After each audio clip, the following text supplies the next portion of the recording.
Hello, hello, hello, and welcome to another episode of the GSMC Wrestling Laureate podcast, brought to you by the GSMC Sports Network. I'm your favorite wrestling fan here, Eric Rodriguez, here to talk to you guys about the greatest thing in the world, professional wrestling.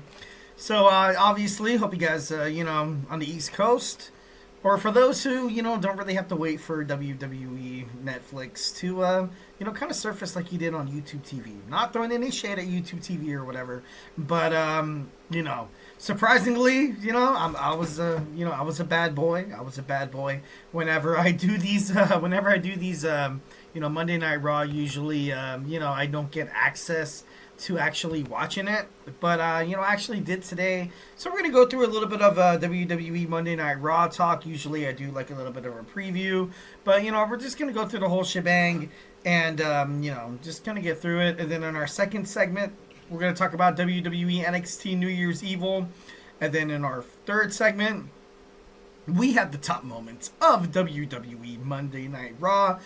And in our fourth segment, we got the top moments of our WWE SmackDown. And in our fifth and final segment, we're going to talk about some New Japan professional wrestling. We're going to talk about Wrestle Dynasty. We're going to talk about the results and stuff like that. But before we get into any of that, I just want to remind you guys to go ahead and hit up that tips and donations link.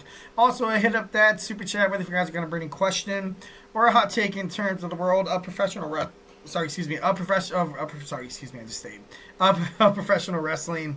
I just want to remind you guys to go ahead and hit up that super chat. Tell me what you like, tell me what you don't like. Just remember to Superman punch that like and subscribe button to the show.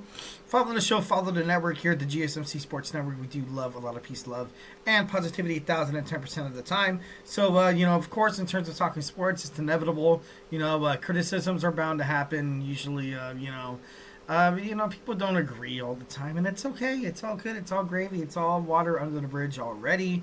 We just want to make sure you guys feel like your voice is heard. Want to make sure you guys feel like your chat is worthy. So make sure you guys, don't hesitate. Don't be shy. Drop your thoughts inside that chat.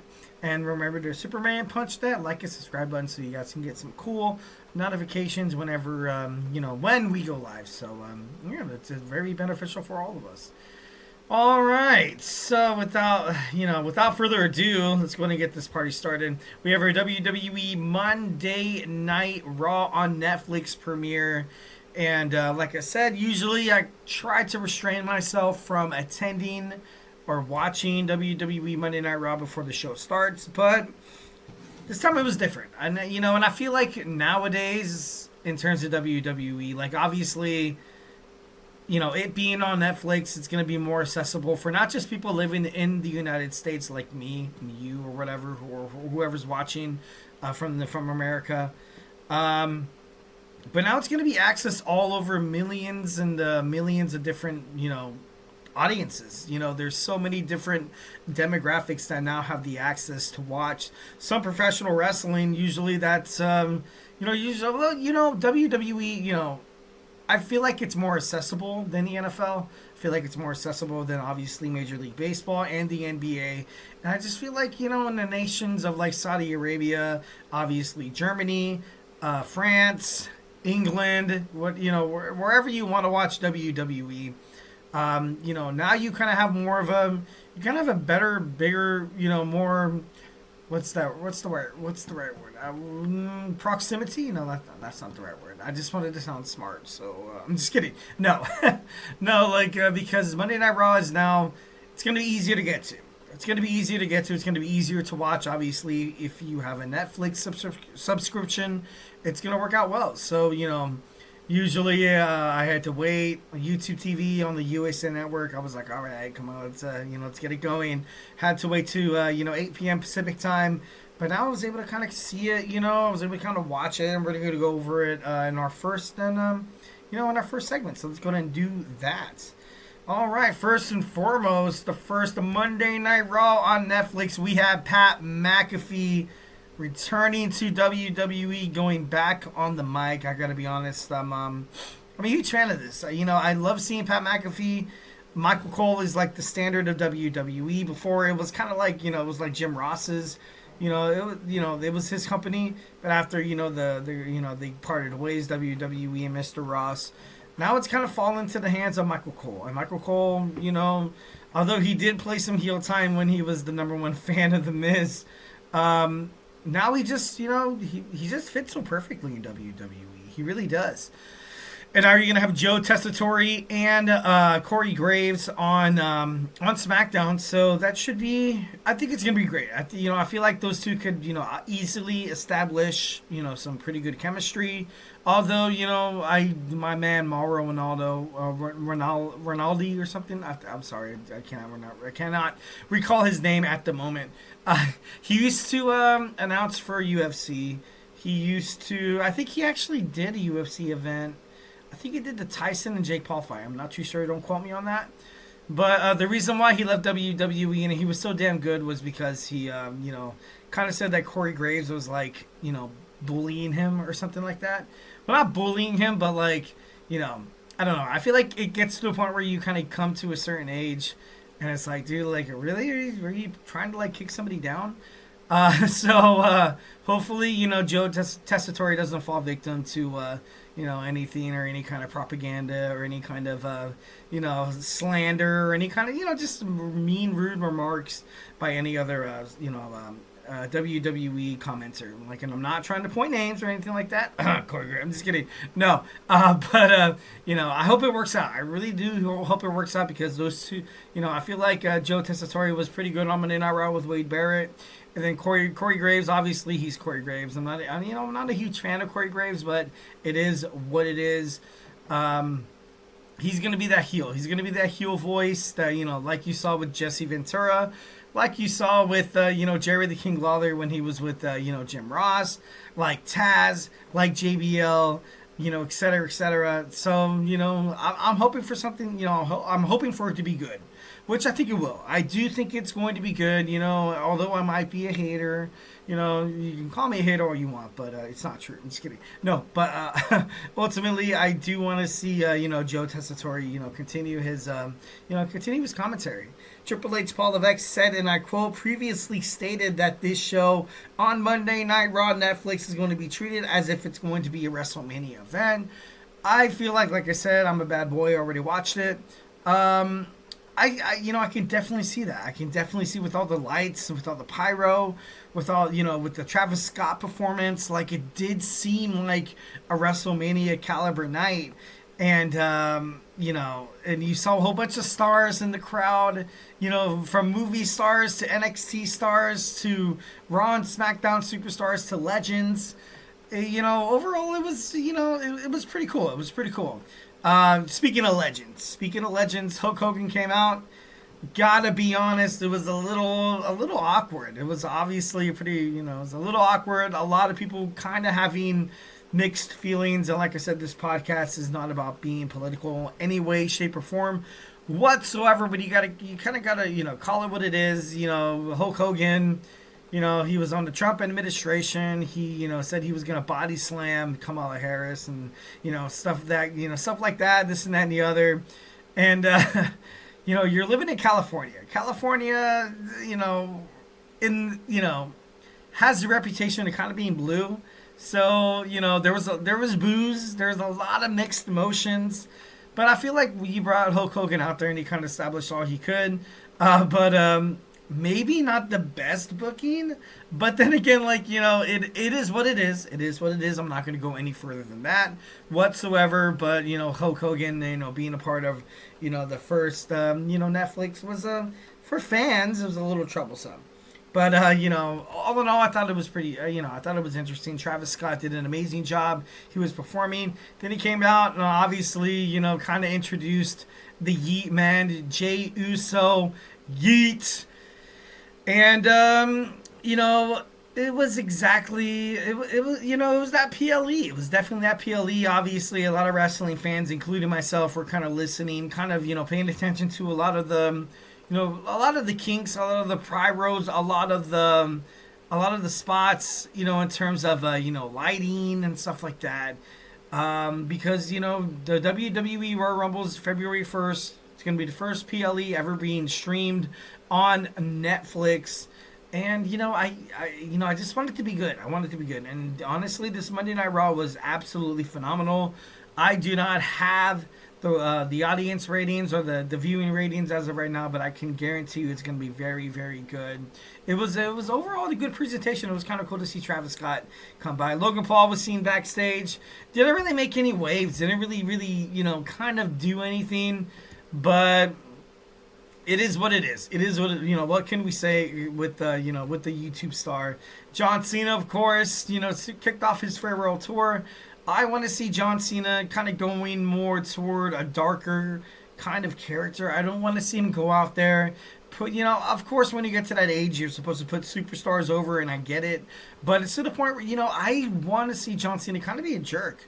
I kind of want to see him, chasing that coveted 17th world title run. I want to see him coming after that with a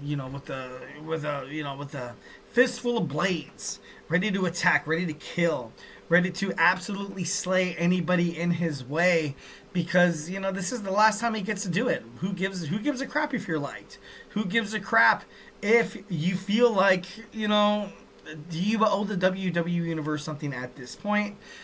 I feel like, you got to bring the bad side. You got to bring the dark side of John Cena out here. For me, as a WWE fan, I don't want to see him coming out, with the smile and losing and giving a handshake at the end of the match.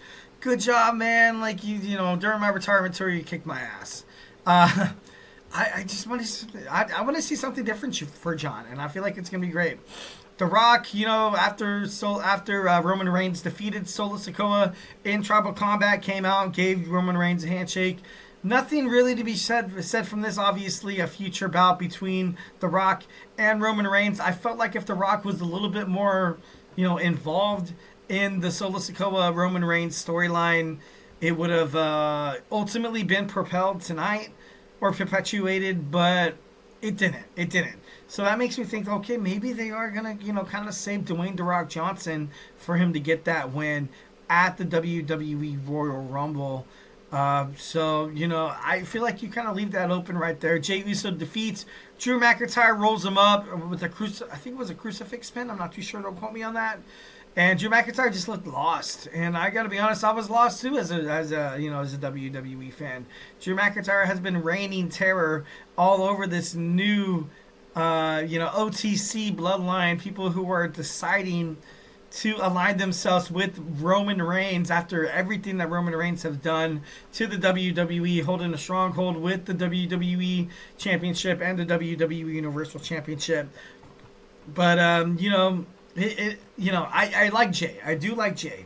Like I said before, Roman Reigns retains not retains. He wins the Ulafala. Wins the Ulafala. He gets his wise man, Paul Heyman. After the match, though, I gotta be honest, it was a little bit, it was a little uncomfortable. I gotta be honest. Once when they got into the locker room where it said like 2K25, ooh, big deal.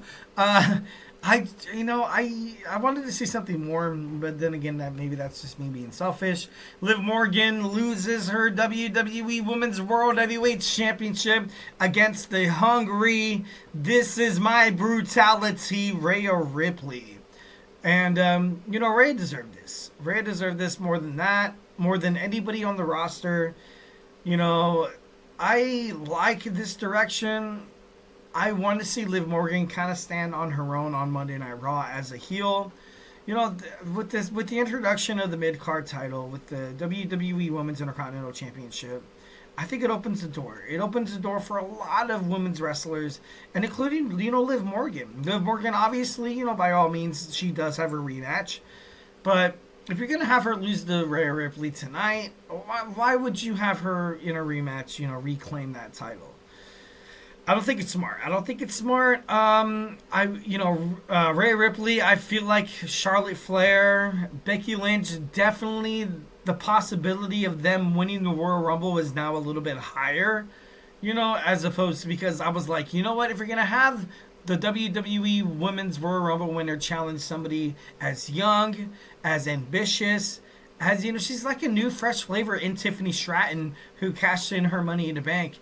If you're going to have somebody like Charlotte Flair and Becky Lynch come in, just kind of take the title off her, like, it just I don't know, it seems forced. It seems, doesn't really seem well, being honest. But now you kind of have Rhea Ripley. Rhea Ripley is going to represent the company very, very well. She has been for past decades, even when she was injured. The fans love her.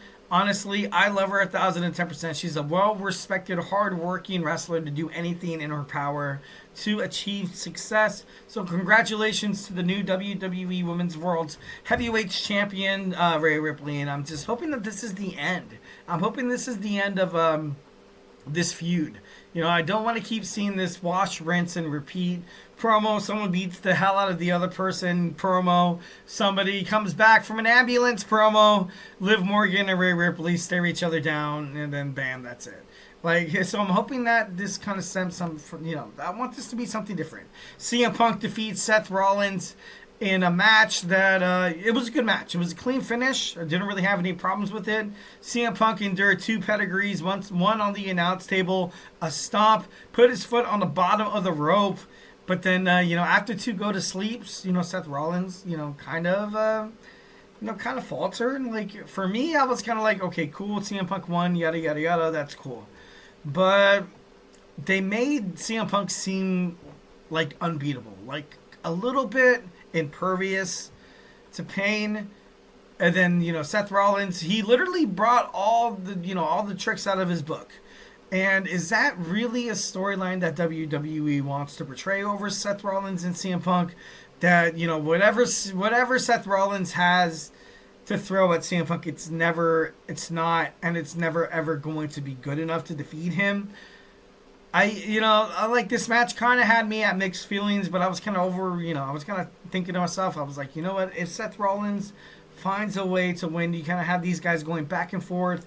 I ultimately think that CM Punk will win the WWE Royal Rumble, but if he doesn't, it's going to be because of Seth Rollins is going to be eliminated, and then, he's going to come back into the ring, find a way to screw over CM Punk, and then bam, you have your WrestleMania match right there. But, I know CM Punk has been dying. He's been waiting to headline WrestleMania. That's part of the reason why he left the WWE, because of all the BS with Triple H, Paul Levesque, Vince McMahon, Stephanie McMahon, all the creative, basically not giving him what he wants, not giving the fans what they want. And I want to see CM Punk, justice for CM Punk to be in the main event at WrestleMania. El Penta Zero Mato, or Pentagon Jr., however you want to call him. I thought he was going to make his debut tonight, never really did. Next week, possibly, I thought that was going to happen, but, never really came to fruition.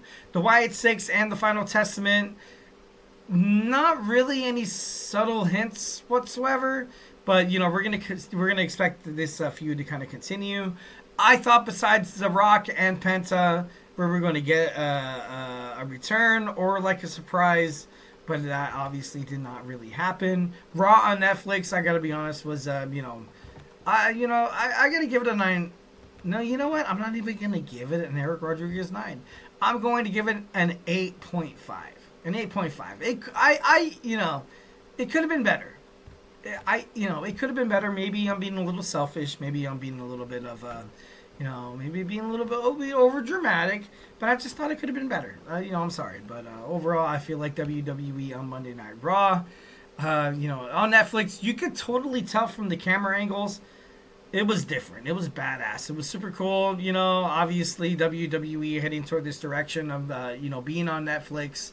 It's special. It's going to be special, and that's something that Triple H, Paul Levesque is going to make sure that wrestling fans, they make sure, the product that they're showing on TV is going to be heavily invested in giving you the greatest production, all the pyro, definitely everything, you get when you're going to a live event, concert even, however you want to look at it. This is going to be an experience. Going to a WWE show is no longer just going to some wrestling show. It's now it's going to be an experience, like going to the Super Bowl, like witnessing Michael Jordan scoring so many points on Game 6. Like seeing, Juan Soto hit a game-winning home run in the World Series. That's something that WWE wants to establish. And I felt like with this, overall, I thought, like I said, I really have no projections. I really have no objections to it. I just, it is what it is. I thought it was pretty good. All right, moving on. We have some WWE NXT New Year's Evil predictions. We're going to talk about the matches, and obviously it's airing tomorrow on the USA Network, so do not miss it. So grab your favorite snack, grab your favorite ice cold beverage. You join me here in about 25 seconds. So hey, do not go absolutely anywhere.